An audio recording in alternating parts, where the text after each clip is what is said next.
ఎదుటి వాళ్ళు మాట్లాడితే కేసులు ఉంటాయి, వాళ్ళ మీద కేసులు పెడతాం, కఠినంగా వ్యవహరిస్తామనంటే ఇలాంటి అణిచివేత ధోరణిని ప్రజాస్వామికవాదులు ప్రజలు ఎవ్వరూ కూడా ఆశించరు. మీకు 164 సీట్లు ఇచ్చినటువంటి ప్రజలే ఖచ్చితంగా ప్రశ్నిస్తారు. తప్పులు జరిగితే ప్రశ్నిస్తారు, పొరపాట్లు ఉంటే ప్రశ్నిస్తారు, వాటికి సమాధానం చెప్పుకోవటమే. కొన్ని అబద్ధాల ప్రచారాలు కూడా జరుగుతాయి, జరిగినప్పుడు అది అబద్ధమో ఇది వాస్తవం అని చెప్పాల్సిందే. అది మన బాధ్యత తప్ప నువ్వు అబద్ధం చెప్పావనేటువంటి దాని మీద కఠినంగా మేము చర్యలు తీసుకుంటామని సోషల్ మీడియాకు సంబంధించినటువంటి విషయంలో అత్యుత్సాహంతో కూటమి ప్రభుత్వం ముందుకెళ్లేటువంటి ప్రయత్నాలని ఉపసంహరించుకోవాలి, వెనక్కి తగ్గాలి అనేటువంటిది నేను నా సూచన. సార్ ఇప్పుడు కృష్ణానీల్ గారు చెప్పిన సోషల్ మీడియాలో కేసులకు సంబంధించి అరెస్టులు ఒకవేళ జరిగితే ముందు హోంమంత్రి గారి నుంచి నారా లోకేష్ వీళ్ళందరి మీద పెట్టాలి కదా.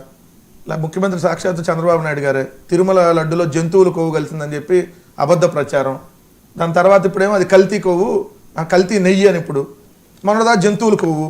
ఇదే 1,00,000 లడ్లు అయోధ్యకు తయారు చేసి పంపించారంటే మరి ప్రధానమంత్రి, సుప్రీంకోర్టు న్యాయమూర్తులు, రాష్ట్ర అందరూ అయోధ్య వెళ్ళిన వాళ్ళందరూ లడ్డులు తిన్నారనే కదా. మరి ఇలాంటి ఫేక్ ప్రచారం చేసిన వాళ్ళ మీద కదా ముందు కేసులు పెట్టాల్సింది. లేదు మేము అధికారంలో ఉన్నప్పుడు 30,000 మంది మహిళలు మిస్ అయిపోయారని చెప్పి మాట్లాడినటువంటి వాళ్ళు, మరి ఇట్లాంటి వాళ్ళందరి మీద కదా ముందు కేసులు పెట్టాలి. మొన్నటికి మన హోంమంత్రి అనిత గారు వచ్చి ఏదైతే మెడికల్ కాలేజీలు పునాదులు వేసినప్పుడు ఫోటోలు ఉంటాయి చూడండి, అవి చూపించి పెద్ద వీడియో చేశారు. ఒక్క కాలేజీ కూడా కట్టలేదు అని. ఆల్రెడీ 6 కాలేజీల్లో పిల్లలు చదువుతూ ఉంటే ఒక్క కాలేజీ కూడా కట్టలేదని చెప్పి ప్రచారం చేసిన వాళ్ళ మీద కదా. మరి ఇట్లాంటి ప్రచారాలు చేస్తుంది మీరు. ఈ రోజు కూడా చూడండి, తెలుగుదేశం పార్టీకి సంబంధించినటువంటి వాళ్ళు నాటుసారా తయారు చేసి ఏదైతే 48 కోట్ల క్వార్టర్ బాటిల్ ఆల్రెడీ అమ్మేశారు, రోజుకి 20,000 బాటిల్ తయారు చేసేటటువంటి సామర్థ్యం ఉన్న ప్లాంట్లు నడుపుతూ ఉంటే దాన్ని మళ్ళీ వైఎస్ఆర్సీపీ వాళ్ళకి అంటగడుతూ ఫేక్ ప్రచారాలు చేస్తున్న మీద కదా చర్యలు తీసుకోవాల్సింది. ఒకటి ప్రభుత్వం అన్నప్పుడు మీరు ఆన్సర్ చెప్పాలి. మీరు నిజంగా ఫేక్ ప్రచారం చేస్తే, ఇదిగో లేని మెడికల్ కాలేజీలు ఉన్నట్టుగా మేము చూపిస్తే, అట్లా చూపిస్తే మీరు పెట్టొచ్చు. కానీ ఉన్నదాన్ని లేనట్టుగా చూపిస్తున్న మీ మీద కదా ముందు కేసులు పెట్టాల్సింది. సో ఈ ప్రభుత్వంలో ఇందా జనసేన వాళ్ళు కిరణ్ గారికి ఈరోజు ఆనందంగా ఉండొచ్చు, ఎందుకంటే కిరణ్ గారి దాకా రాలేదు కాబట్టి. నిన్న శ్రీకాళహస్తిలో జనసేన నాయకుడి దాకా వచ్చింది. ఏది బొజ్జల సుధీర్ రెడ్డి మీద ఏదో మాట్లాడాడు వినూత్న అంశంలో అని చెప్పి కేసు పెట్టారు అట్లానే.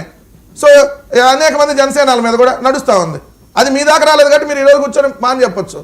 సో రేపొద్దున మీ దాకా వస్తుంది, అది రేపొద్దున ఇప్పుడు మా దాకా వచ్చింది, రేపొద్దున మీ దాకా రాకుండా పోదు జనసేనకు కూడా. మీరు లేక వాళ్ళకి భజన చేస్తా కూర్చోవాలి, మీరు ఏం క్వశ్చన్ చేయడానికి లేదు, స్పందించడానికి లేదు. మరి ఇప్పుడు ఫేక్ ప్రచారాలు ఎవరిందా మీరు ఇందాక ఆ ఇష్యూ ఎత్తారు కాబట్టి ఒకటి కందుకూరు అంశం, దాని మీద కూడా ఒక మాట మాట్లాడతాను సార్. ఇప్పుడు దానికి సంబంధించి కూడా ఈరోజు మేమేదో దాన్ని కులాల మధ్య రెచ్చగొడుతున్నామని చెప్పి ఫేక్ ప్రచారం వాళ్ళ పత్రికలు చేస్తున్నాయి.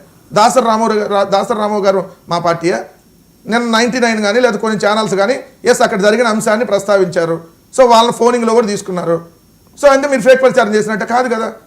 సో దాని